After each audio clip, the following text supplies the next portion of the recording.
সুপ্রিয় দর্শক, স্বাগত জানাচ্ছি সম্পাদকীয়তে। আমি খান মোহাম্মদ রুমেল। আমাদের আজকের আলোচনার শিরোনাম খোলামেলা। আর এই নিয়ে আলোচনার জন্য আমাদের সঙ্গে সরাসরি যোগ দিয়েছেন ডাক্তার মুশতাক হোসেন, উপদেষ্টা আইইডিসিআর। আছেন অধ্যাপক doctor Mohammad Saidur Rahman, chairman pharmacology বিভাগ, বঙ্গবন্ধু শেখ মুজিব মেডিকেল বিশ্ববিদ্যালয়। এবং আমরা আশা করছি অল্প সময়ের মধ্যে আমাদের সঙ্গে যোগ দেবেন জনপ্রশাসন প্রতিমন্ত্রী ফরহাদ হোসেন এমপি। দর্শক, আপনারাও এই আলোচনায় সরাসরি অংশ নিতে পারবেন। এর জন্য টেলিভিশনের পর্দায় নম্বরে ফোন করতে হবে। এছাড়া SMS এর মাধ্যমে আপনাদের মন্তব্য পাঠাতে পারেন। আলোচনা শুরুর আগে দেখে নেব এখনকার প্রধান শিরোনামগুলো।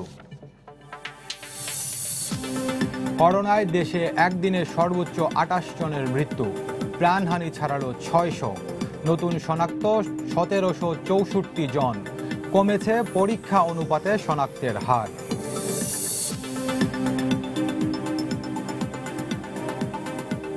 করোনাকালীন বাস ভাড়া দ্বিগুণ বাড়ানোর সুপারিশ, যাত্রী নেওয়া হবে অর্ধেক, ট্রেনের টিকিট মিলবে অনলাইনে, বাড়ছে না অভ্যন্তরীণ রুটে বিমানের ভাড়া। ভারতে লকডাউন তুলে দেওয়ার প্রস্তুতি হিসাবে চালু হলো আনলক 1, পর্যায়ক্রমে খুলবে বিভিন্ন প্রতিষ্ঠান। রোববার থেকে খুলছে মদিনার পবিত্র মসজিদের নববী। পদ্মা সেতুর জাজিরা প্রান্তে বসল 30তম স্প্যান, আর বাকি 11টি, দৃশ্যমান 4.5 কিলোমিটার সেতু। প্রতিকূলতা সামলে চলছে কাজ। এবং লিবিয়ায় নিহত 26 বাংলাদেশির দাফন সম্পন্ন। স্থানীয় দালালদের না ধরতে পারলে থামবে না পাচার, মৃতদের বাড়িতে শোকের মাতম, দায়ীদের বিচার দাবি। দর্শক, শিরোনাম দেখছিলেন। মূল আলোচনায় যেতে চাই। 26শে মার্চ থেকে শুরু করে 2 মাসের বেশি সময় সাধারণ ছুটির পর আগামীকাল থেকে সবকিছু খুলছে, সীমিত আকারে খোলা হচ্ছে এবং 15ই জুন পর্যন্ত শিক্ষা প্রতিষ্ঠান বন্ধ থাকবে এবং এই সময়ের মধ্যে কিছু নির্দেশনা মেনে চলতে হবে। এইসব বিষয়ের মধ্যে আপনারা জেনেছেন। আর এই বিষয়গুলো মাথায় রেখেই আজকে আমরা আলোচনার শিরোনাম করেছি খোলামেলা। প্রথমেই যেতে চাই ডাক্তার মুশতাক হোসেনের সঙ্গে। মুশতাক ভাই, যেটি বলছিলাম ভূমিকাতে, যে 26শে মার্চ থেকে যেই সাধারণ ছুটি ঘোষণা করা হয়েছিল, প্রকারান্তরে অঘোষিত লকডাউন, সেই প্রেক্ষাপটে কাল থেকে 31শে মে থেকে সবকিছু খুলছে, সীমিত আকারে খুলছে বলা হচ্ছে। তো তারপরেও এই সীমিত আকারে খুলছে, কিছু নির্দেশনা মেনে চলতে হবে, এই যখন প্রেক্ষাপট, তখন আমরা দেখছি যে সংক্রমণের হার কিন্তু ক্রমেই বাড়ছে। যদিও আজকে যে পরীক্ষা, সেখানে পরীক্ষা অনুপাতে শনাক্তের হার কমেছে, কিন্তু গত কয়েকদিন ধরেই কিন্তু ঊর্ধ্বমুখী। মৃত্যু আজকে 28 জন।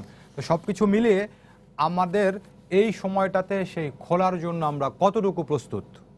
মুশতাক ভাই। ধন্যবাদ। জনস্বাস্থ্যের দিক থেকে যদি বলি, খোলার জন্য আমরা একেবারেই প্রস্তুত না, বরঞ্চ ঊর্ধ্বমুখী সংক্রমণের জন্য এটা আরো সীমিত করার উচিত ছিল। কিন্তু সম্ভবত অর্থনৈতিক বাধ্যবাধকতা এবং সেসব কারণে হয়তো সরকার বলছে, কিন্তু ওই বিষয়ে মাননীয় মন্ত্রী যদি আসেন তিনি হয়তো বলতে পারবেন। কিন্তু এক্ষেত্রে স্বাস্থ্য যারা বিশেষজ্ঞ তাদের সঙ্গে আলোচনা করা দরকার ছিল। এভাবে সাধারণ ছুটি একেবারে তুলে দেওয়ার মানে হচ্ছে আপনি যে সমস্ত কার্যালয়গুলো খুলবেন, সরকারি দপ্তর, তার সঙ্গে সঙ্গতি রেখে বেসরকারি কার্যালয়গুলো কিন্তু তাদেরকে খুলতে হবে, এমনকি ব্যক্তিগত বিভিন্ন অফিসে খুলতে হবে। এবং তার সাথে সঙ্গতি রেখে আপনি যদি যে সমস্ত এলাকাতে অফিস পাড়া, মতিঝিল পাড়া, গুলিস্তান পাড়া, সেখানে কিন্তু যারা আমাদের ভাসমান যে হকার এবং অন্যান্য যারা ফেরি করে জিনিস বিক্রি করেন, তারাও সেখানে বসবেন। এগুলো আপনি একটার সাথে যেভাবে বলা যায় কান টানলে মাথা আসে, সেগুলো কিন্তু যেমন করে ঈদের আগে আমরা দেখেছি, তার চাইতে বড় আকারে এখানে গণসমাবেশ হবে। এই ক্ষেত্রে যেটা হয়েছে, সেটা যদিও কেউ পরীক্ষামূলক বলছেন, পরীক্ষামূলক কিন্তু এভাবে হয় না। সেক্ষেত্রে নির্দিষ্ট করে বলা উচিত ছিল এই অফিসগুলো খুলবে, অন্যগুলো আমরা পরে দেখবো। এগুলো অনেকটা গার্মেন্টস খোলার মতো ঢালাও নির্দেশ দেওয়া হয়েছে, যেটা আমাদের জনস্বাস্থ্যের জন্য খুবই ক্ষতিকর। এই ক্ষতি কমিয়ে আনার জন্য এখনো সময় আছে, যদি আগামীকাল সেই জিনিসটা হচ্ছে যে এক্ষেত্রে যদি সুনির্দিষ্ট জিনিসগুলো দেওয়া যেত এবং যে সমস্ত অফিস খুলবে, প্রথম দিকে অফিসগুলো না খুলে সেখানে যারা কর্তৃপক্ষ আছেন, তারা অফিসে যারা আসবেন তাদের সঙ্গে আলোচনা করে কিভাবে স্বাস্থ্যসম্মত বিধিসম্মত স্বাস্থ্যসম্মত ব্যবস্থাগুলো করা যায়, কিভাবে শারীরিক দূরত্ব বজায় রাখা যায়, কিভাবে পরিচ্ছন্নতা, ব্যক্তিগত পরিচ্ছন্নতা, হাতের পরিচ্ছন্নতা, শ্বাসতন্ত্রের পরিচ্ছন্নতা করা যায়, এগুলো তাদেরকে সম্পৃক্ত করে তাদেরকে অফিসের কর্মকর্তা কর্মচারীদেরকে এই দায়িত্ব পালনে অংশীদার করে সেটা করা উচিত ছিল। এখানে সরকারের পক্ষে বা স্বাস্থ্য বিভাগের পক্ষে প্রতিটি প্রতিষ্ঠানে নজরদারি করবার জন্য একজন কর্মকর্তা নিয়োগ করা সম্ভব নয়। তারা একটা সমন্বয় করবেন এবং তারা দেখবেন যে স্বেচ্ছাশ্রমের ভিত্তিতে সেই অফিসগুলোতে, এলাকাগুলোতে কাজগুলো করছে কিনা। এইভাবে যদি আমরা পরীক্ষামূলকভাবে প্রথমে আসলেই সীমিত আকারে করতাম, বলছি সীমিত আকারে, খুলে দিচ্ছি সব, এটা কন্ট্রাডিক্টরি, একটা পরস্পর বিরোধী জিনিস। এগুলো আমাদেরকে খেয়াল রাখতে হবে। আমাদের একটা সবচেয়ে যে আশঙ্কার জায়গা, আজকে দেখুন মৃত্যুর সংখ্যা 28-এর মধ্যে ঢাকা শহরে কিন্তু 10 জন। এই 28 জনের মধ্যে 10 জন ঢাকা শহরে, আর যেগুলো আপনার ঢাকা বিভাগে 18 জন, ঢাকা বিভাগে বাকি 8 জন, এবং এটা ঢাকার বাইরে চট্টগ্রামে 7 জন। 18-এর সাথে 25 জন হচ্ছে আপনার ঢাকা মহানগরী এবং চট্টগ্রাম মহানগরী এবং তার আশেপাশে।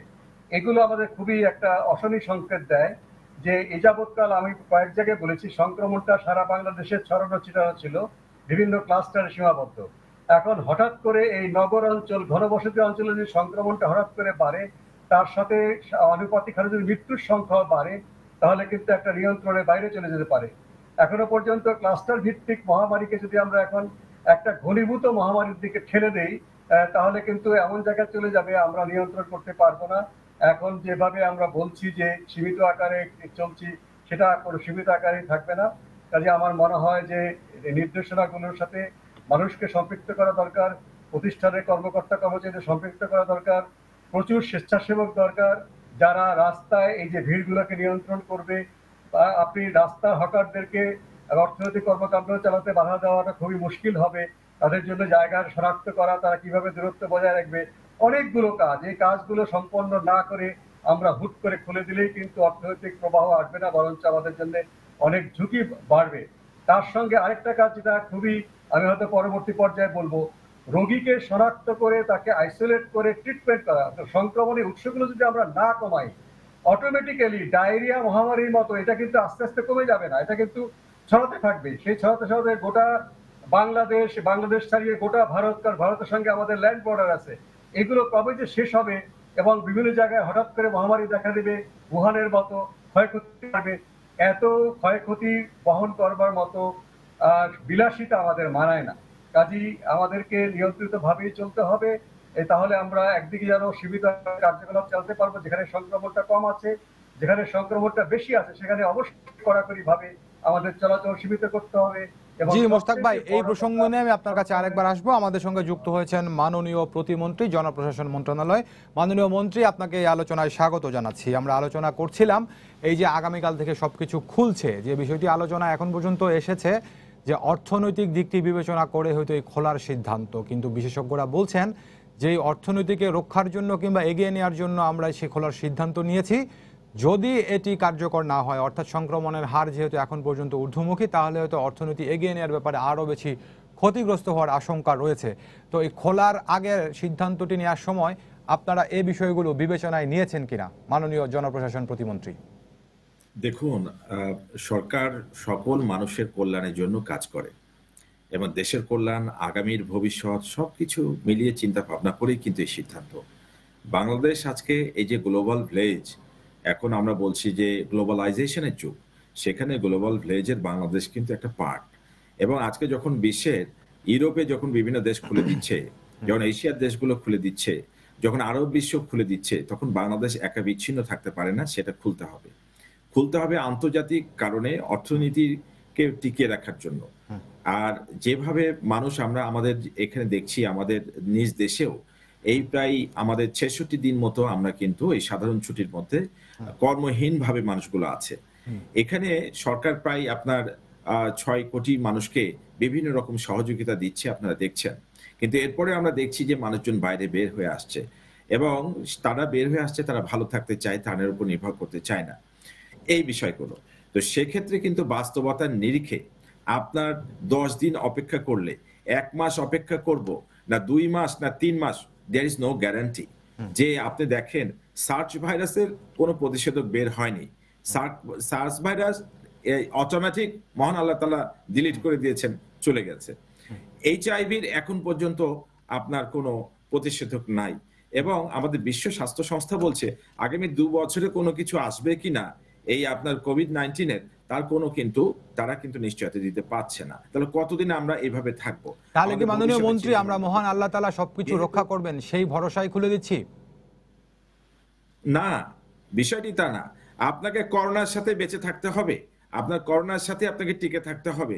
সেই প্র্যাকটিসটা যত তাড়াতাড়ি আপনি করতে পারবেন, আগামী যে অর্থনীতি যদি খুলে দিতে পারেন, মানুষগুলো বেঁচে থাকবে।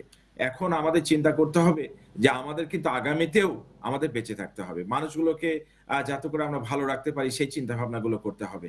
আপনি দেখেন আমরা চেষ্টা করেছি আমাদের প্রতিদিনে যখন গাড়ি চলতো, প্রতিদিনে রোড অ্যাক্সিডেন্টে ২০ থেকে ৩০ জন মানুষ মারা যেত। আমরা কিন্তু রাস্তাগুলো কিভাবে ডিভাইডার দিয়ে কিভাবে সুন্দর করে কিভাবে কি করা যায় সেটা কিন্তু আমরা করার চেষ্টা করছি। তারপরেও আমরা দেখেছি যে পার ডে শুধু আমাদের রোড অ্যাক্সিডেন্টে মারা যায় ৩০ জন। সারা ওয়ার্ল্ডে এই ৩ মাসে করোনা ভাইরাসে মারা গেছে সম্ভবত ৩০০ কত ৩,৬০,০০০ বা আপনার ৭০,০০০ হবে। কিন্তু রোড অ্যাক্সিডেন্টে মারা গেছে এই ৩ মাসে ৩,৯৩,০০০ মানুষ। সুইসাইড করে মারা গেছে অলরেডি ৩,৫৩,০০০ মানুষ মারা গেছে, ৩ লক্ষ। তো সেগুলো আমাদের বিবেচনায় নিতে হবে। এইটাকে আপনাকে মনে করতে হবে এটির তো কোনো সলিউশন নাই। অতএব জি। এইটাকে কিভাবে আমরা কোপ আপ উইথ এটাকে নিয়ে আমাদের চলতে হবে। জি, সেটা মাননীয় যত মন্ত্রী তাড়াতাড়ি আপনি আমরা মাননীয় এইখানে মন্ত্রী ধন্যবাদ। আপনি একটি কথা বলছিলেন যে বাংলাদেশ বা সারা পৃথিবী এখন গ্লোবাল ভিলেজ, আমরাও বাংলাদেশ বিচ্ছিন্ন থাকতে পারি না। তো সেই প্রসঙ্গই আপনাকে জানতে চাই, আমাদের পাশের দেশ ভারত, আমরা ২৬শে মার্চ থেকে সাধারণ ছুটিতে গেলাম। ভারত কিন্তু এর দুদিন আগে ২৪শে মার্চ থেকে ভারত লকডাউন করা হলো। তো এখন এই ২ মাস পার হয়ে এসে ভারত যেটি বলছে যে তারা পর্যায়ক্রমে সবকিছু খুলবে এবং তারা বলছে যে এই পদক্ষেপে আনলক 1। তো আমরা যেহেতু আমাদের প্রতিবেশী দেশ, অর্থনৈতিকভাবে বলে বিভিন্নভাবে বলে তাদের সঙ্গে আমাদের সম্পর্ক রয়েছে, তো আমরা কি এরকমভাবে যেতে পারতাম কিনা যে পর্যায়ক্রমে আস্তে আস্তে সবকিছু খুলবো? কারণ আপনি নিশ্চয়ই জানেন অবশ্যই যে ইউরোপের কয়েকটি দেশ কিন্তু খোলার পরে বিশেষ করে ইতালি, ফ্রান্স তাদের পরিস্থিতি আবার খারাপের দিকে গিয়েছিল।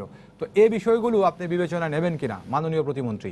আমরা কিন্তু সমস্ত বিবেচনা নিয়ে আসা হয়েছে অলরেডি। ইতিমধ্যে শিক্ষার্থীদের জন্য কিন্তু এখন স্কুল, কলেজ, বিশ্ববিদ্যালয় খোলেনি। আমরা যারা সরকারি, বেসরকারি, আধা সরকারি, স্বায়ত্তশাসিত প্রতিষ্ঠান আছে সেখানে যারা কাজ করবেন, যারা বয়স্ক মানুষ তাদের কাজের কর্মস্থলে যাওয়ার প্রয়োজন নাই।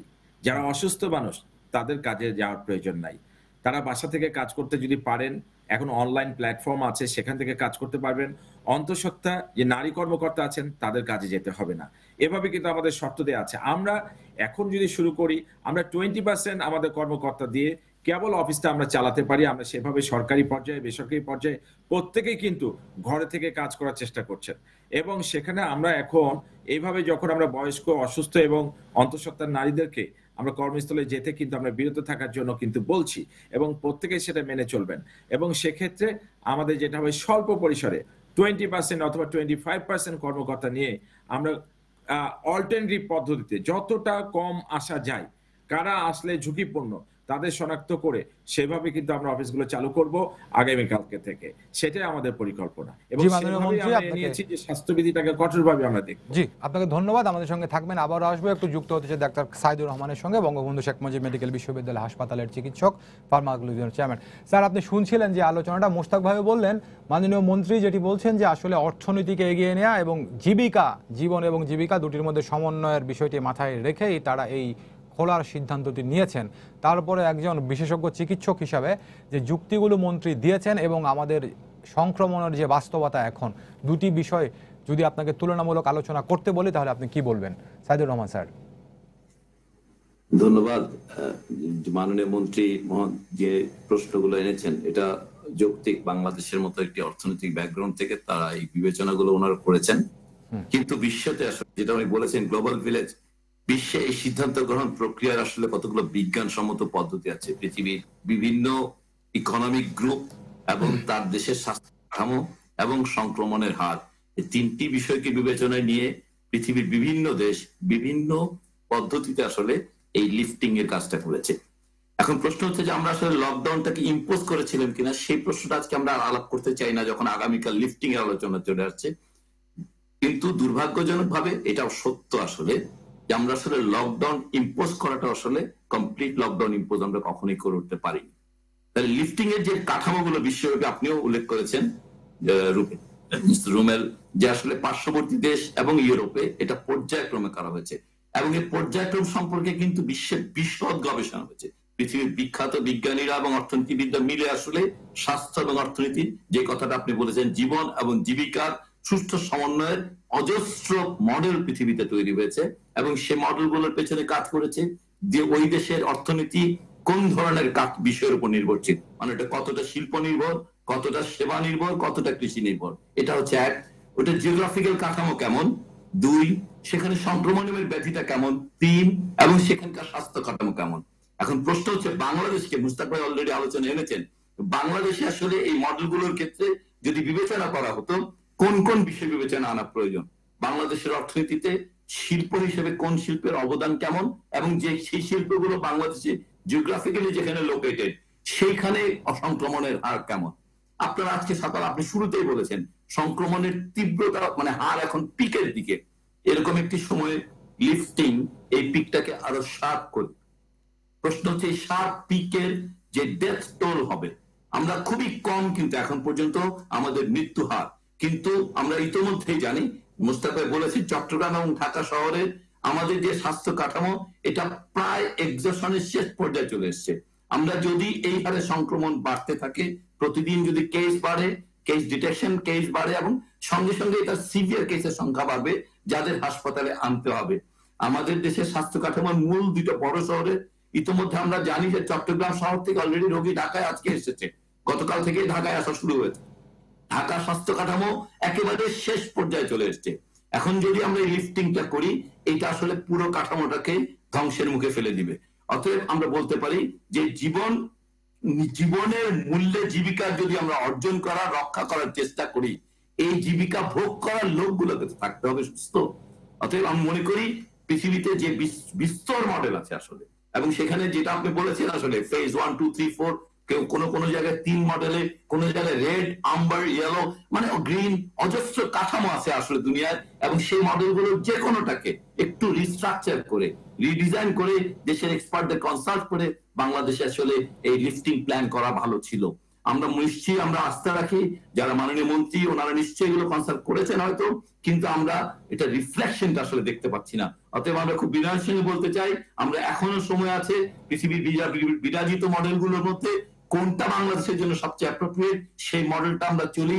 এই দেশের সকল বিজ্ঞানী, বিশেষজ্ঞ, অর্থনীতিবিদদেরকে একত্রিত করে একটি টাস্ক ফোর্সের মাধ্যমে এই মডেলটা তৈরি করা হোক, এবং সেখানে আমরা ইতিমধ্যে আমি একটা শুধু রেফার করব, পৃথিবীতে 14টি দেশের জন্য ইউরোপিয়ান জার্নাল অফ এপিডেমিওলজিতে একটা 14টি দেশের জন্য পৃথিবীর সেরা বিজ্ঞানীদের একটা মডেল আছে, এবং সেখানে বাংলাদেশে যে মডেল সেটা আমরা পরবর্তীতে আলাপ করব।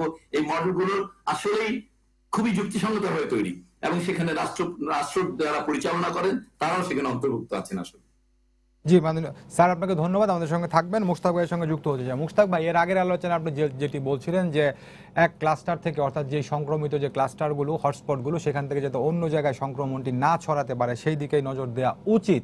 তো শুরুর দিকের কথা যদি আপনাকে আমি বলি, যে প্রথমে কিন্তু নারায়ণগঞ্জ, গাজীপুর এবং ঢাকা এই জায়গাগুলোকেই বেশি ঝুঁকিপ্রবণ বলে চিহ্নিত হয়ে আসছিল, এখন পর্যন্ত সেই অবস্থায় রয়েছে। একটি বিষয় আমরা দেখেছিলাম, অন্ততপক্ষে সাধারণ ছুটির সময়টাতে এক জেলা থেকে এক জেলায়, এক শহর থেকে আরেক শহরে গমনাগমনটা যেহেতু নিয়ন্ত্রণে রাখা গেছিল, সেই কারণে এই সব জায়গা থেকে অন্য জায়গায় ছড়ানোর হারটাও তুলনামূলকভাবে কম ছিল। তো এখন যখন এই বিষয়গুলো হলো, এবং আমাদের পিছনে অল্প কিছুদিন আগেই আমরা ঈদের ছুটিতে মানুষজন বাড়ি গেল এবং তারা ফিরছেন, এই বিষয়গুলোতে আমাদের এই সংক্রমণের যে কথাটা আপনি বলছেন যে ক্লাস্টার থেকে অন্য ক্লাস্টারে ছড়ানোর আশঙ্কাটা আরো বাড়লো কিনা, মুস্তাক ভাই? হ্যাঁ, এখন তো একাধিক ক্লাস্টার একত্র হয়ে একটা বড় ক্লাস্টার হয়ে যাচ্ছে, সেখানে বিপদের কথা। ক্লাস্টার সেই সীমাবদ্ধ যে ছোট ছোট থাকলে কিন্তু নিয়ন্ত্রণ করা সম্ভব হয়, রোগীর সংখ্যা বাড়লেও কিন্তু ক্ষয়ক্ষতির সংখ্যাটা অত বাড়ে না। যেমন আপনি যদি বাংলাদেশে 1000 ক্লাস্টার থাকে, প্রত্যেকটা জায়গায় যদি 2 জন করে পারে 2000 রোগী, এটা খুব একটা পাবলিক হেলথের দিক থেকে কোনো বিপজ্জনক না। কিন্তু একটা ক্লাস্টারে যদি 2000 রোগী একদিনে বাড়ে, সেটা কিন্তু অনেক বড় বিপদ বয়ে আনতে পারে। আজকে ঢাকা এবং চট্টগ্রামে দেখছি আমরা সেই অবস্থা, এছাড়াও অন্যান্য শহরে সংক্রমণটা বাড়ছে। এখন এগুলো আরো একটা বিষয় যে আমাদের স্বাস্থ্য বিভাগে কতগুলো এখানে যে যত অধিক সংখ্যায় রোগী শনাক্ত হচ্ছে, আমাদের এখানে কাজের দায়িত্বগুলো একাকার হয়ে গেছে। যেমন যখনই একটা পজিটিভ রোগী কোথাও পাওয়া যাবে, আইডিসিআর প্রথম দিকে যে কাজটা করতো, আউটব্রেক ইনভেস্টিগেশনের নিয়ম অনুযায়ী ওই পজিটিভ রোগীর সংস্পর্শে যারা এসছে তাদের কন্ট্রাক্ট ট্রেসিং করে তাদেরকে মধ্যে যারা পজিটিভ রোগী তাদেরকে আইসোলেট করে হয় বাসায় নয় হাসপাতালে নিয়ে আসার ব্যবস্থা করা যেত, এবং সেটা একটা আউটব্রেক ইনভেস্টিগেশন অ্যান্ড রেসপন্স। শুধুমাত্র আউটব্রেক ইনভেস্টিগেশন তো পত্রিকাওয়ালারাও করে, কিন্তু রেসপন্সের কাজটা আইডিসিআর করতো। সেখানে আইডিসিআর কে জনবলের সাহায্য দেওয়া দরকার ছিল, আরো বেশি মেডিকেল অফিসার। এই যে 2000 মেডিকেল অফিসার নিয়োগ করা হয়েছে বা আরো করা হবে, অন্তত 500 মেডিকেল অফিসার আইডিসিআর কে দেওয়া উচিত ছিল, যারা এপিডেমিওলজির শর্ট ট্রেনিং দিয়ে তারা এই কন্ট্রাক্ট ট্রেসিং করা এবং সংক্রমণের উৎসকে চিহ্নিত আইসোলেট করে তারা চিকিৎসা ব্যবস্থা করতো। প্রথম দিকে 200 বা 300 রোগী, প্রত্যেকটা রোগীর সঙ্গে আইডিসিআর এর একজন এপিডেমিওলজিস্টকে নিয়োগ করা ছিল। তারা তাদের সেরে ওঠা পর্যন্ত বা হাসপাতালের চিকিৎসা শেষ পর্যন্ত তারা কিন্তু মনিটর করতেন, ট্র্যাকিং করতেন। আইডিসিআর কে নমুনা সংগ্রহ করবার জন্য মেডিকেল টেকনোলজিস্টের জনবল সরবরাহ করা দরকার ছিল, কিন্তু করা হলো কি ডিজি হেলথ এই দায়িত্বটা নিজে নিয়েছে, এবং যে মেডিকেল অফিসার 2000 নিয়োগ করা হয়েছে তাদেরকে সব হাসপাতালে দিয়ে দেওয়া হয়েছে। আপনি রোগ প্রতিরোধের কাজে যদি না লাগান, হাসপাতালে রোগীর সংখ্যা যদি জনাব সাইদুর রহমান বলেছেন প্রফেসর, যে রোগীর ঢল যদি আসে, আপনি মার্কিন যুক্তরাষ্ট্রের পক্ষে সম্ভব না তাদের যে ক্যাপাসিটি রোগীর ঢল সবাই চিকিৎসা করা। কাজে এই মেডিকেল অফিসারদের অন্তত 500 এপিডেমিওলজি ইনস্টিটিউট যদি দেওয়া হতো, এবং আউটব্রেক ইনভেস্টিগেশন র্যাপিড রেসপন্সের কাজ যদি হতো, যেমন টোলারবাগে আইডিসিআর করেছে, বাসাবোতে করেছে, ঢাকায় মাদারীপুরে শিবচরে করেছে, নারায়ণগঞ্জে শুরু করেছিল, সংক্রমণ কমিয়ে আনতে না পারলে কিন্তু আমরা এটা ট্যাকেল করতে পারবো না। কাজেই সেই বর্ধিত জনবল যাদের এপিডেমিক কন্ট্রোল করার মূল দায়িত্ব, তারা একা করবে না, সবাইকে নিয়েই করবে। তাদেরকে সেই দায়িত্ব দিলে সায়েন্টিফিক যে এক্সপেরিয়েন্স যাদের আছে আইডিসিআর এর, এবং তাদের সাথে যুক্ত আছে জেলাতে সিভিল সার্জন অফিস এবং ইউএচওপি অফিস, তারা র্যাপিড রেসপন্স জেলা এবং উপজেলার ভিত্তিতে কাজ করে থাকে। আর সবচেয়ে বড় কথা যে আমাদের শহরের স্বাস্থ্য কাঠামো একেবারেই নেই। ডক্টর সাইদুর রহমান যেটা বলেছেন সেটা হচ্ছে হাসপাতালের কথা। হাসপাতাল হচ্ছে কিউরেটিভ সার্ভিসের কাঠামো, কিন্তু রোগ প্রতিরোধ করবার জন্য, রোগ নিয়ন্ত্রণ করবার জন্য এলাকা ভিত্তিক স্বাস্থ্যকর্মী সেটা জেলা উপজেলাতে আছে, health assistant, sanitary inspector, health inspector, NGO কর্মী আছেন, যেমন দায়িত্ব ভাগ করা সিপিআই এর কর্মী আছেন। কিন্তু ঢাকা শহরে বড় বড় হাসপাতাল ছাড়া এলাকা ভিত্তিক কোনো স্বাস্থ্যকর্মী নেই। সিটি কর্পোরেশনের কিছু ফুড ইন্সপেক্টর আছেন, তাদের সংখ্যা এতই সীমিত, ডেঙ্গুর সময় দেখেছি তারা অসহায় হয়ে গিয়েছে। কাজে ইমিডিয়েটলি ঢাকা, চট্টগ্রাম, নারায়ণগঞ্জ, গাজীপুর যেখানে সিটি কর্পোরেশন, সেখানে স্বাস্থ্য বিভাগের দায়িত্ব বন্টন করা উচিত বর্ধিত জনবল দিয়ে। তারা যেন এই রোগীদেরকে ট্রেস করে আইসোলেট করে আলাদা করতে পারে। মুশতাক ভাই, আপনি যে কথাগুলো বলছেন সেগুলো অবশ্যই যুক্তিসঙ্গত, কিন্তু আমার প্রশ্নটি হচ্ছে গত 8ই মার্চ করোনা শনাক্ত হওয়ার পর থেকে আজকে 30শে মে, এই যে দীর্ঘ সময়, এখন পর্যন্ত আমাদের আলোচনাটা এখানে সীমাবদ্ধ যে সমন্বয়গুলো আমরা কিভাবে করতে পারি, কিভাবে করা উচিত, এটি কেন? এটি কি এতদিনে গড়ে ওঠা উচিত ছিল না সমন্বয়ের জায়গাগুলো? সমন্বয় চাইতে বড় কথা প্রিন্সিপাল অফ ওয়ার্ক, যে একটা প্রতিষ্ঠান কাজ করছে, তার যদি ভুল ত্রুটি থাকে সেই ভুল ত্রুটি সহ তাকে সংশোধন করে তাকে সেই কাজটি করতে দেওয়া উচিত। অন্যেরা সেই কাজটি করতে গেলে, আজকে ডিজি হেলথ কি করছেন, তারা শুধু নমুনা সংগ্রহ করছেন, তাও বুথ স্থাপন করে। বাড়ি বাড়ি গিয়ে নমুনা সংগ্রহটা বন্ধ আছে, খুবই ব্যতিক্রম ক্ষেত্রে নমুনা। শুধু নমুনা সংগ্রহ করে আপনি রোগ নিয়ন্ত্রণ করবেন? এই যে একটা ধুয়া তোলা হলো, টেস্ট করলেন, যাদের টেস্ট করে শনাক্ত করা হলো তাদের আপনি কি করছেন? যাদেরকে টেস্ট করে শনাক্ত করলেন তাদের যে কন্ট্যাক্টে আছে, যারা পরিবারের সদস্য, কর্মস্থলের সদস্য, তাদেরকে কি আপনি সেখান থেকে রিমুভ করে কোয়ারেন্টাইনে নিয়েছেন? ঘনবসতি এলাকাতে কমিউনিটি কোয়ারেন্টাইন সেন্টার করা দরকার, ঘনবসতি এলাকায় কমিউনিটি আইসোলেশন সেন্টার করা দরকার।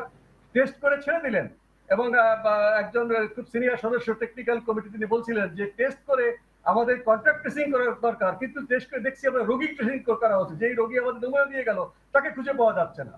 কাজে এই যে একটা মেথড আছে এপিডেমিওলজিক্যাল মেথড, তাদেরকে কাজ করতে দেওয়া উচিত, বর্ধিত জনবল তাদেরকে দেওয়া উচিত, তাদের একটা কেন্দ্রীয় রোল থাকা দরকার। নাহলে কিন্তু এইভাবে ছেড়ে দিলে তারপরে আমরা সব অর্থনৈতিক চাপে পড়ে আমরা ছেড়ে দিচ্ছি, এগুলো যে কোথায় নিয়ে আমাদের ঠেকাবে সেটা কিন্তু আমাদের খুবই একটা আশঙ্কার ব্যাপার। কিন্তু আমাদের অভিজ্ঞতা আছে, আমাদের সেই কর্মপদ্ধতি জানা আছে, যাদের সেই কাজগুলো করার কথা তাদেরকে এখনো সময় আছে, তাদেরকে সেই কাজগুলো করতে দেওয়া হোক। শুধুমাত্র ডেটা অ্যানালাইসিস করা এবং ডেটাকে ডিসপ্লে করা ড্যাশবোর্ডে, এই কাজটি আমি বলছি শুধুমাত্র এপিডেমিক ইনস্টিটিউটের কাজ না, তারা রেসপন্স করতে হবে। রেসপন্স না করলে এপিডেমিক কন্ট্রোল হবে না, কারণ সাংবাদিকরাও ডেটা ডিসপ্লে করতে পারেন, সাংবাদিকরাও ডেটা তারা প্রকাশ করতে পারেন, অ্যানালাইসিস করতে পারেন। এপিডেমিক কন্ট্রোলের কাজ শুধুমাত্র ডাটা অ্যানালাইসিস এবং ডাটা ডিসপ্লে করা নয়। কাজে সেই জায়গাতে যদি ফিরে আসি, আমরা নিশ্চয়ই পারবো যেই পর্যায়ে ছড়িয়ে গেছে, এখনো বিস্ফোরণ ঘটেনি, বিস্ফোরণ ঘটার হয়তো কিছুদিন বাকি আছে। আমরা সেই কাজগুলো আমরা নিয়ন্ত্রণ করলে আমাদের জনস্বাস্থ্য, আরেকটা সবচেয়ে বড় কথা, মানুষকে ইনভলভ করতে হবে। যে প্রতিষ্ঠানে আপনি, এটা আমি বলেছি আগে, তাদেরকে আপনি কাজ দেন, তাদেরকে আপনি দায়িত্ব, স্বেচ্ছাসেবক তৈরি করুন। ঘনবসতি এলাকায় যারা অনেক প্রচুর যুবক আছে, তাদেরকে আপনি দায়িত্ব দিন, তোমরা তোমার এলাকায় এটা স্বাস্থ্যবিধিটা নিয়ন্ত্রণ করবা।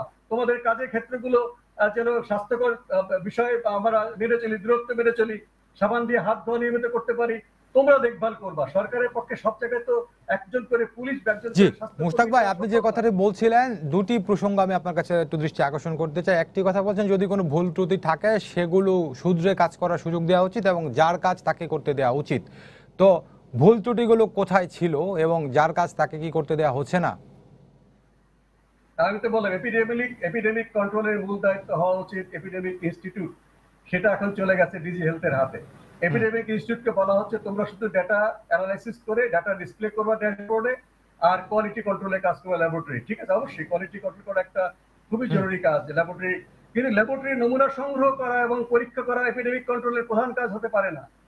এখানে অবশ্যই রেসপন্সের কাজটা করতে হবে, যেটা আইডিসিআর শুরু করেছিল তার কাছ থেকে দায়িত্ব নেওয়ার আগ পর্যন্ত।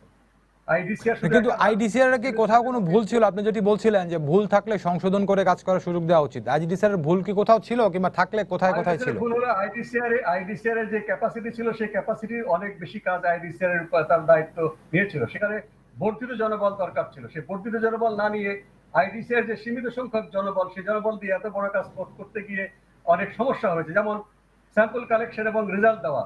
স্যাম্পল কালেকশন করতে গিয়ে গড়ে 4 দিন দেরি হচ্ছিল, রেজাল্ট দিতে গড়ে 4 দিন। একজন লোক যখন তারা কমপ্লেন করলো যে আমার নিয়ে যাও স্যাম্পল, তাহলে 8 দিনের মধ্যে একজন রোগী হয় ভালো হয়ে যাবে অথবা তিনি হাসপাতালে চলে যাবেন। কাজে এইটার জনবল দিয়ে কভার করা দরকার ছিল, কিন্তু সেই বিষয়টি জোর দেওয়া হয়নি। এবং আরেকটি বিষয়, আইডিসিআর এর ডিরেক্টর ছিলেন সরকারের মুখপাত্র, তার মধ্য দিয়ে সমস্ত সরকারি সিদ্ধান্তগুলো প্রচার করা হচ্ছিল। কিন্তু অন্যরা ভুল বুঝলেন যে আইডিসিআর ডিরেক্টর একজন জয়েন্ট সেক্রেটারি, তিনি মন্ত্রীর চাইতেও অনেক কঠিন কথা বলছেন, তার কথা আমরা শুনবো কেন?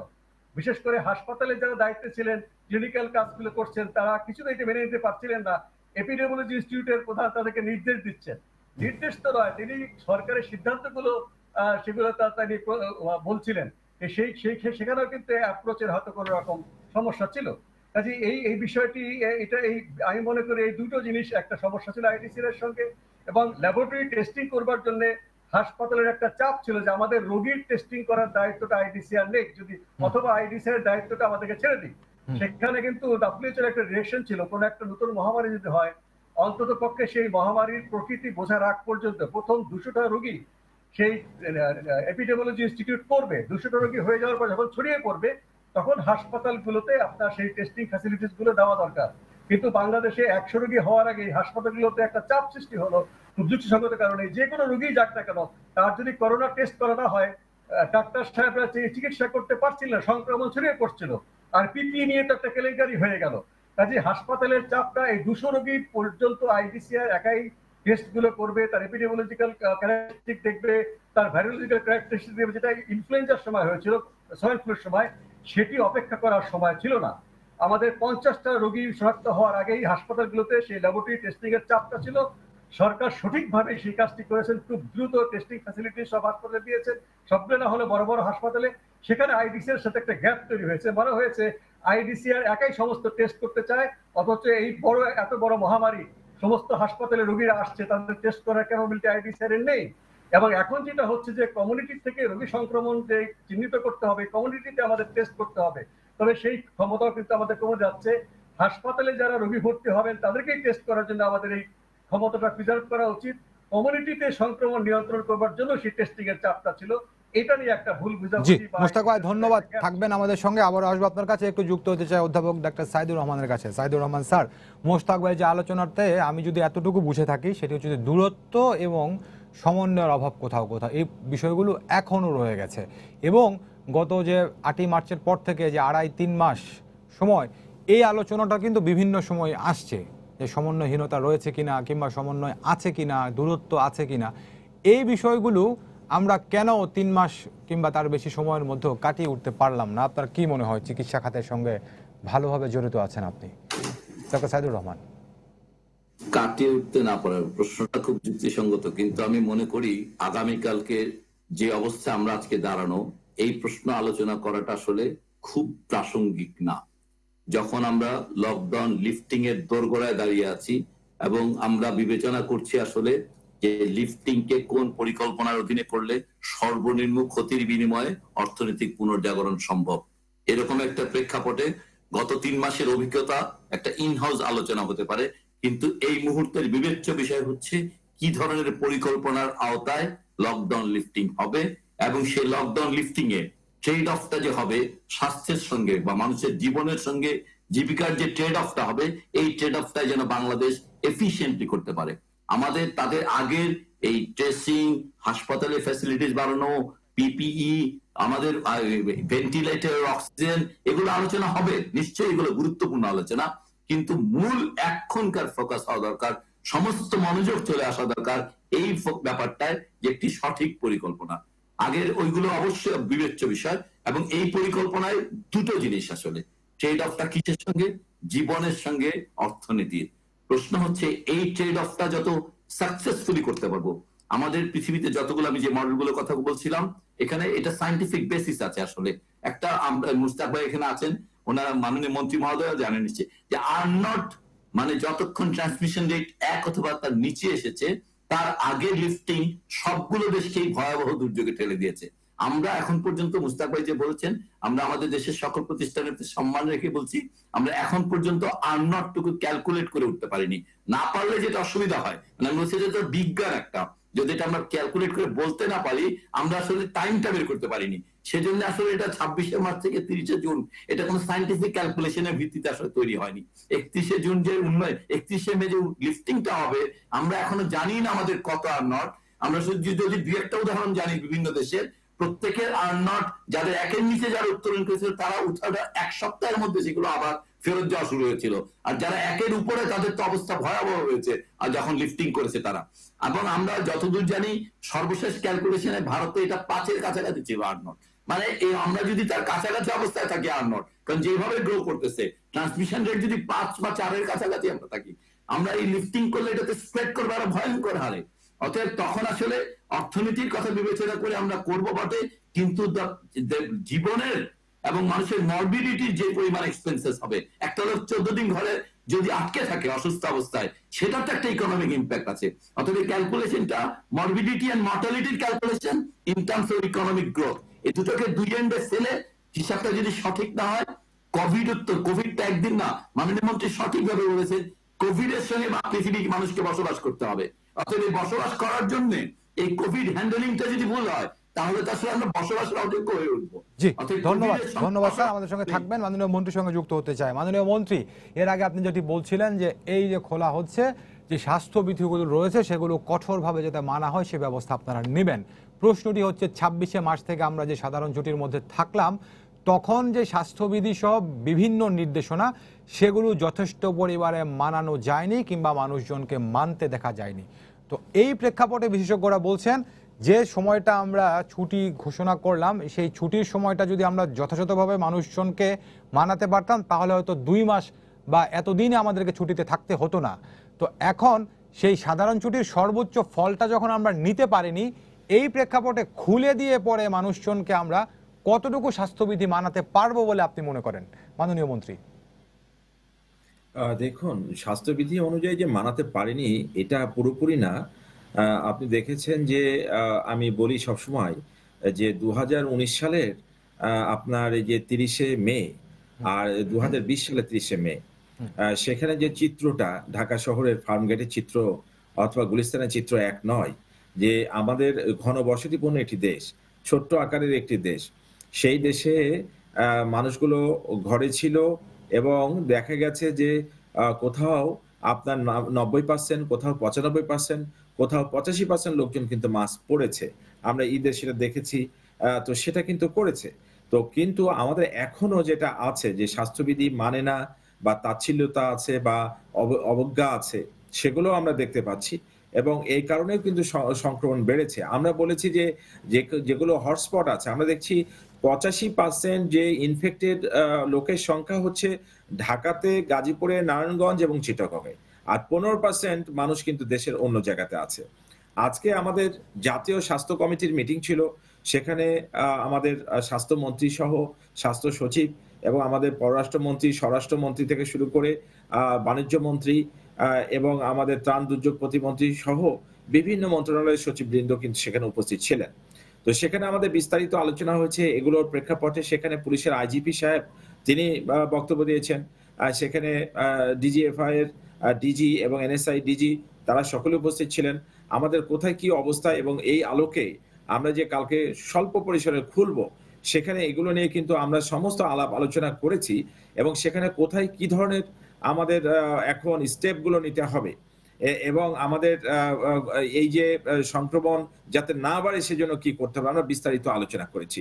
সেখানে আইসিটি প্রতিমন্ত্রী তিনি এই যে গত 3 মাসে সংক্রমণ কোথায় কেমন হয়েছে, এই যে বিভিন্ন বিশ্বের বিভিন্ন দেশ সেখানে তারা যে পদ্ধতি অবলম্বন করেছে যে গ্রিন, ইয়েলো, অরেঞ্জ, রেড 4 ভাগে ভাগ করেছে, তারা কিন্তু এভাবে সারা বাংলাদেশকে ভাগ করে দেখেছে যে অধিকাংশ জায়গাগুলো এখন পর্যন্ত আমাদের কিন্তু গ্রিন আছে এবং কোনগুলো এখন রেড জোনের মধ্যে আছে সেটা হচ্ছে 4টা জায়গা। বিশেষ করে তা হচ্ছে আমরা দেখতে পাচ্ছি যে গাজীপুর আছে, আমাদের নারায়ণগঞ্জ আছে, ঢাকা আছে, চিটাগং আছে হটস্পট। যাতে করে আমরা এইখান থেকে যে মানুষগুলোকে আমরা ঠেকাতে পারিনি, ঈদের আগে তারা ট্রাকে করে বিভিন্নভাবে তারা চলে গেছে এবং তারাই কিন্তু বিভিন্ন জায়গায় গিয়ে ঢাকা থেকে গিয়ে সংক্রমণগুলো করেছে। অধিকাংশ জায়গাতেও কিন্তু এগুলো হয়েছে। যেরকম আমার এলাকায় এখানে তাহলে প্রশ্নটি আসে যে জায়গাগুলো আমাদের এখনো পর্যন্ত গ্রিন জোন হিসাবে আছে, ডাক্তার সাইদুর রহমান যে বিষয়টি বলছিলেন সেই গ্রিন জোন যেগুলো আমাদের রয়েছে, সেই গ্রিন জোনে অর্থনীতির কোন কাজগুলো হয় সেগুলোকে আমরা গুরুত্ব দিয়ে সেগুলোকে চালু রাখতে পারতাম কিনা, আর যেগুলো রেড জোন সেই রেড জোনের জায়গাগুলোকে আরেকটু পর্যবেক্ষণে রাখতে পারতাম কিনা? আসলে আমাদের তো কর্মকাণ্ডের জায়গাগুলো যেরকম চিটাগং পোর্ট আছে, সে পোর্টের কাজ আছে, তাহলে সেটা চিটাগং ছাড়া তো আমাদের উপায় নাই। তাহলে ওখানে আমরা কিভাবে করতে পারি সেটাও কিন্তু আমাদের চিন্তা ভাবনা করতে হচ্ছে। আমাদের যে গণপরিবহন ব্যবহার করব আমরা, সেখানে আমাদের কি ধরনের আমাদের কৌশল হবে ওখানে, সেখানে আমরা বলছি যে টিকেটের সাথে আমরা মাস্ক দিয়ে দিতে পারি কিনা, হ্যাঁ, যে যাতে করে, এবং আমরা ইতিমধ্যে বলেছি যে আমাদের অন্তত 50% সিট খালি থাকবে, হ্যাঁ, 50% প্যাসেঞ্জার থাকবে। এ ধরনের বিভিন্ন রকম বিষয়গুলো নিয়ে আজকে বিস্তারিত আলোচনা হয়েছে। বিভিন্ন যেহেতু আপনি গণপরিবহনের প্রসঙ্গ তুললেন, গণপরিবহনের ভাড়া 80% মতো বেড়েছে, প্রায় দ্বিগুণ। এখানে cab consumer association of Bangladesh তারা এটিকে অগ্রহণযোগ্য বলছে এবং তারা বলছে যে বাংলাদেশে কোনো কিছু আসলে বাড়লে পরবর্তী সেটি সমন্বয় হয় না। তো এখানে প্রশ্ন রাখতে চাই আপনার কাছে, বেসরকারি এয়ারলাইন্স সহ সকল উড়োজাহাজ তারা বলছে যে তারা ভাড়া বাড়াবে না, তাহলে আমার গণপরিবহনে কেন প্রায় দ্বিগুণ করতে হলো? এর কোনো বিকল্প কি করা যেত কিনা?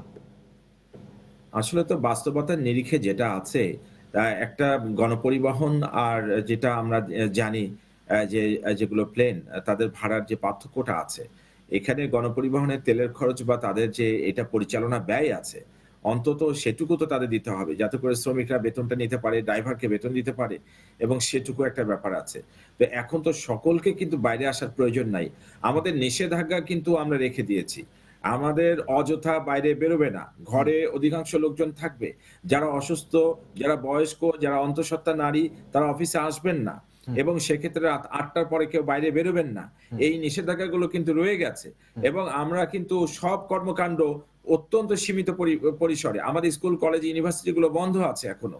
তো এই বিষয়গুলো কিন্তু আমরা এগুলো বন্ধ রেখেছি এবং আমাদের যেগুলো যারা আসবে, যেরকম যারা একটু ঝুঁকির মধ্যে আছে অথবা যে সমস্ত কর্মকর্তা ঝুঁকিপূর্ণ জায়গাতে বসবাস করেন, তাদেরকেও কিন্তু অফিসে আমরা ডাকছি না।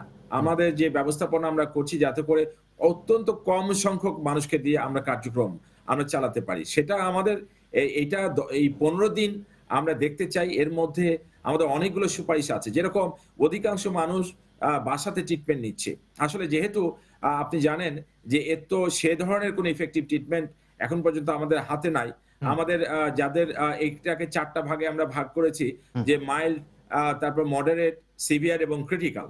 তো মাইল্ড যারা আছে, মডারেট যারা আছে, তারা যদি বাসায় ট্রিটমেন্টটা নিতে পারেন, সেই জন্য আমরা প্রস্তাব করেছি একটা টিভি চ্যানেল থাকবে, সেটা সারাদিন এই স্বাস্থ্য বিষয়ে সমস্ত কিছু তারা দিতে পারবে এবং তারা যেন খুব সহজে এই সমস্ত আপনার হেল্প অনলাইন থেকে হেল্প নিতে পারে এবং এই টিভি থেকে তারা সমস্ত হেল্পগুলো নিতে পারে, এগুলো যাতে সহজ করে দেওয়া যায় সেগুলো কিন্তু আমাদের আজকের আচ্ছা মাননীয় মন্ত্রী, আপনি যেটি বলছিলেন যে পরিবহন খাতের শ্রমিকদের ভাড়া ইত্যাদি বিষয়গুলো তাদেরকে দেখতে হতো, এই ক্ষেত্রে অনেকেই বলছেন সরকার তো বিভিন্ন জায়গায় ভর্তুকি দিয়েছে, তো এই যে দ্বিগুণ ভাড়ার চাপটি জনগণের উপর না দিয়ে এখানে সরকার থেকে ভর্তুকি বা কোনো সাবসিডি দিয়ে এটি পুষিয়ে নেওয়ার কোনো সুযোগ আছে কিনা? এটা আমি জানি না যে এটা আসলে পরিবহন গণপরিবহন যে যোগাযোগ এবং সেতু মন্ত্রী মহোদয় সে জিনিসগুলো দেখছেন, তো সেখানে কি বিচার বিশ্লেষণ করে যেটা ভালো হয় সেটাই সেখানে করবেন। তো আসলে এখানে তো আপনাকে স্পষ্ট করতে চাই, আসলে আমরা অত্যন্ত সীমিত আকারে আমাদের মুভমেন্ট অযথা অপ্রয়োজনে কেউ বাইরে আসবে না, প্রয়োজনীয় কাজ ছাড়া আমরা অন্য কাউকে ডাকবো না। যেমন ধরেন যে একটা উইং এ 10 জন কাজ করে, আমার যদি 2 জনকে দিয়ে আমি কাজ করাতে পারি, আমি তাহলে 2 জনকে আমি ডাকবো। আমরা এমন হতে পারে সপ্তাহে আপনার 5 দিনে দেখা যাবে যে আমাদের অফিসে আমাদের কিন্তু অফিস টাইম থাকছে না, যে আপনার 9টা 5টা অফিস করতে হবে তা না, ও সামান্য যদি আধা ঘন্টার কাজ থাকে সে করে ওই 2 জন কাজ করে সে চলে যাবে। তাহলে মাননীয় মন্ত্রী এখানে একটু বলতে চাই যে 15 দিনের যে ব্যারিয়ারটি, এই ক্ষেত্রে মুশতাক ভাই শুরুর দিকে একটি কথা বলছিলেন যে এটিকে আসলে পরীক্ষামূলক কিনা, আপনারা কি আসলে এটি কি পরীক্ষামূলকভাবে একটু সব খুলে দেখতে যাচ্ছেন যে আসলে আমাদের পরিস্থিতিটার সঙ্গে আমরা কতটুকু কি সমন্বয় করে চলতে পারি, তার উপরে কি আমরা পরবর্তী সিদ্ধান্তে যাবো, এরকমটা কি বলতে পারি আমরা? অবশ্যই আমরা এই 15 দিন আমরা অবশ্যই পাইলটিং বেসিস আমরা একটা অভ্যাস গড়ে তোলা যায় কিনা, এভাবে আস্তে আস্তে স্বল্প পরিসরে কাজগুলো করা যায় কিনা, এটা অত্যন্ত সতর্কতার সাথে সরকার এই পদক্ষেপটা গ্রহণ করছে। কারণ বিশ্ব যেহেতু সকলে খুলছে, আমরা পিছিয়ে থাকতে পারি না এই জন্য, কারণ অনেক কিছু একে অপরের সাথে আমরা রিলেটেড, আমরা বিচ্ছিন্ন হয়ে থাকাটা এটা সম্ভব না এই বিশ্বের এই যুগে এই সময়তে, কারণ ইন্টারন্যাশনাল অনেক কিছু বিষয় রয়ে গেছে যেগুলো কিন্তু আমাদের যদি আমরা সাড়া না দিতে পারি তাহলে আমরা কিন্তু সেখান থেকে বিচ্ছিন্ন হয়ে জি মাননীয় মন্ত্রী, কিন্তু এখানে আমাদের স্বাস্থ্য বিশেষজ্ঞরা যে প্রশ্নটি তুলছেন যে সবাই যখন খুলছে তখন তাদের সঙ্গে সাড়া দেওয়ার জন্য কিংবা পায়ে পা মিলে এগিয়ে যাওয়ার জন্যই আমরা খুলছি, কিন্তু আমাদের সংক্রমণের মাত্রাটা যদি কমে না আসে তাহলে তাদের ডাকে আমরা সাড়া দিতে পারবো কিনা, তাদের সঙ্গে আমরা পা মিলিয়ে চলতে পারবো কিনা, এই প্রশ্নটাই তুলছেন জনস্বাস্থ্য বিশেষজ্ঞরা। জি, সেক্ষেত্রে তো আমাদের যে বিষয়টি আছে, আমাদের হাতে এখন অল্টারনেটিভ কি আছে? আজকে দেখেন আমেরিকা বলছে যদি মাস্ক না পরেন $270 তারা জরিমানা করতে যাচ্ছে। তারা বলছে যে একটা রেস্টুরেন্ট চালু করবে, সে রেস্টুরেন্টে 15 জন বসার সিটিং ক্যাপাসিটি আছে, তারা 5 জনকে ঢুকতে দেবেন এবং মাস্ক না থাকলে যদি কেউ মাস্ক না পরে আসে, মানুষজন যাতে করে তাকে ভর্ৎসনা করে যে আপনি মাস্ক পরে আসেননি, আপনি আমাদেরকে অপমানিত করছেন। তারা এইভাবে তারা সেই জিনিসগুলো চালু করতে যাচ্ছে যে আপনি মাস্ক না পরে এসে আপনি রোগটা ছড়িয়ে দিচ্ছেন, এটা আপনি অপরাধ করছেন। তো অতএব আমি যদি একটা সেন্স ডেভেলপ না করতে পারি, আমি যদি এর মধ্যে একটা হ্যাবিট ফরমেশন, যেহেতু আমাদের এটা দিয়ে বেঁচে থাকতে হবে। হ্যাঁ, আপনারা যারা আজকে প্যানেলিস্ট যারা রয়েছেন, আপনার যুক্তি দিয়ে আপনারা বলেছেন যদি আমরা অসতর্ক হই তাহলে কিন্তু সংক্রমণ বেড়ে যাবে। এটা কিন্তু বড় একটা চ্যালেঞ্জ আমাদের কাছে, কারণ এখন সংক্রমণ বাড়ছে। যদি মানুষজন এমনি মাস্ক না পরার প্রবণতা আছে, সেই বিষয়গুলো আমাদেরকে ভাবিয়ে তুলেছে, আমরা সেটাই কিন্তু আমরা চ্যালেঞ্জ হিসাবে এখন নিচ্ছি যে আমাদের যে কোনো উপায় হোক মাস্ক পরাতে হবে। Any mask is better than no mask. যারা মাস্ক পরছেন না, যে কোনো মাস্ক পরুক, এবং আমরা চাচ্ছি যে তাদের হাতে আমরা মাস্ক যাতে করে অ্যাভেলেবল করে দিতে পারি। যারা টিকিট কেটেছেন ট্রেনের কিন্তু মাস্ক ছাড়া তারা উঠতে পারবেন না, আমরা প্রস্তাব করেছিলাম, তখন এই প্রস্তাবও আসছে যে তাহলে আমরা মাস্ক সামান্য যেটা 20-25 টাকা দামের যে মাস্ক আছে আমরা নিজেরা তৈরি করতে পারি, হ্যাঁ, সেটা অন্তত তাদেরকে আমরা ওখান থেকে দিয়ে দিতে পারি যাতে করে তারা মাস্ক নিয়ে বসতে পারে। মাননীয় মন্ত্রী ধন্যবাদ, আমাদের সঙ্গে থাকুন, আপনার কাছে আমি আরেকবার আসার চেষ্টা করবো। একটু মুশতাক ভাইয়ের কাছে খুব সংক্ষেপে জানতে চাই, মাননীয় মন্ত্রী যেটি বিষয়টি বলছেন যে আসলেই তারা একটু দেখতে চাচ্ছেন যে পরিস্থিতিটা কোন দিকে যায়, এর এই 15 দিনের প্রেক্ষাপটে হয়তোবা নতুন ভাবনা আসতে পারে। মুশতাক ভাই খুব সংক্ষেপে বলবেন। হ্যাঁ, মাননীয় মন্ত্রীর কথা আমি অনেকটা আশ্বস্ত হয়েছি। এটা কিন্তু প্রথম যদি বলা হতো যে ছুটি আর বাড়ছে না, এটা মনে হয় সব খুলে যাবে, কিন্তু এখন তিনি বলছেন যে 20%, যে 5 ভাগের 1 ভাগ জনবল আসবে। এটাই আমরা বলছিলাম কয়েকদিন ধরে জনবল, যে আমরা যদি পরীক্ষামূলক ভাবে সীমিত আকারে, সত্যিকারের সীমিত আকারে খুলি এবং অফিস টাইমটা 9টা 5টা না করে স্ট্যাগার্ড করে দিই, তাহলে কিন্তু আপনার অবশ্যই একটা ভালো ফলাফল আমরা দেখতে পাবো যে কতটুকু সংক্রমণ তারা অভ্যস্ত হচ্ছে। সেই ঘোষণাটা সেরকম আসলে কিন্তু আমরা এত আতঙ্কিত হতাম না। ছুটি থাকছে না মানে সব আগের মতো হবে। আমি দেখছি ছোট ছোট অফিস বেসরকারি তারাও খোলা বলেছে, সরকার বলেছে খুলে দিলে, আমরা যদি না খুলি আমাদের অসুবিধা হবে। কাজে এটা আরো পরিষ্কার করা উচিত। কালকেও সেটা ঘোষণা হতে পারে যে কিভাবে চলবে। আজকে আমি জানি যে তারা বৈঠক করেছেন এবং মাননীয় প্রধানমন্ত্রীও বসেছিলেন যারা রোগ তত্ত্ববিদ তাদের সাথে। নিশ্চয়ই সিদ্ধান্তগুলো আমি এখনো জানি না। মাননীয় মন্ত্রীর কথায় মনে হচ্ছে যে আশ্বস্ত হওয়ার বিষয় আছে। জি মোশতাক ভাই ধন্যবাদ, আমরাও সেটি প্রত্যাশা করি। মাননীয় মন্ত্রী মোশতাক ভাই যে বিষয়টি বলছেন আমরাও সেই আশাটাই করি যে জীবন এবং জীবিকার মধ্যে সেই সমন্বয়টি করতে হবে এবং সর্বোচ্চ সতর্কতার সঙ্গে আমরা করব, সেই আশাবাদের কথা আমি আপনার কাছ থেকে শুনতে চাই মাননীয় মন্ত্রী। জি অবশ্যই, আমরা চাই যে প্রতিটা মানুষ সুরক্ষার মধ্যে থাকবে। আমরা অবশ্যই সরকার চিন্তা করছে যে যাতে করে সংক্রমণ আমরা কমাতে পারি, কিন্তু একই সাথে চিন্তা করতে হচ্ছে যে আজকে যদি আমরা অর্থনৈতিক কর্মকাণ্ডগুলো না করি তাহলে ভবিষ্যতে কিন্তু আমাদেরকে অনেক ভোগান্তির মধ্যে পড়তে হবে, অনেক সামাজিক অনেক সমস্যা কিন্তু দেখা দেবে, সেগুলোও কিন্তু সরকারকে চিন্তা ভাবনা করতে হচ্ছে। এবং আজকে দেখেন যদি কাজ যদি না হয় তাহলে কিন্তু যারা কর্মচারী তারা বেতন পাবেন না এবং এটা কিন্তু সব প্রতিষ্ঠান বন্ধ হয়ে যাবে। তো সেটি আমাদের জন্য চ্যালেঞ্জ। আবার একই সাথে যে আমাদের সংক্রমণ যাতে করে না বাড়ে সেই জন্য আমরা এমন চিন্তা করেছি যে আমাদের ওখানে যারা হয়তো আমাদের সেভাবে সুরক্ষার মধ্যে নাই তাদেরকে অফিসে ডাকার কোনো জায়গায় প্রয়োজন নাই এবং যারা ডেকে নিয়েছে তাদেরকেও ঝুঁকিতে ফেলার দরকার নাই, অন্যান্য কর্মকর্তারাও যাতে ঝুঁকিতে না পড়ে সেই জন্য কিন্তু তারা প্রত্যেকেই খেয়াল রাখবেন। জি মাননীয় মন্ত্রী, সবাই ঝুঁকিমুক্ত থাকবেন এবং জীবন এবং জীবিকা দুটি রক্ষা হবে, দুটি এগিয়ে যাও, আমরা সেই প্রত্যাশা করি। আপনাকে অসংখ্য ধন্যবাদ আমাদের সঙ্গে যুক্ত হওয়ার জন্য। ধন্যবাদ জানাচ্ছি ডাক্তার মুশতাক হোসেনকে আমাদের সঙ্গে যুক্ত হওয়ার জন্য। যুক্ত ছিলেন অধ্যাপক ডক্টর মোহাম্মদ সাইদুর রহমান, তাকেও ধন্যবাদ জানাচ্ছি। সেই সঙ্গে আরেকবার আসতে না পারার জন্য তার কাছে দুঃখ প্রকাশ করছি। দর্শক আপনাদের সবাইকে ধন্যবাদ জানিয়ে শেষ করছি আজকে সম্পাদকীয়। আগামীকাল আবারও দেখা হবে রাত 10টায়। দেখার আমন্ত্রণ রইল। শুভরাত্রি।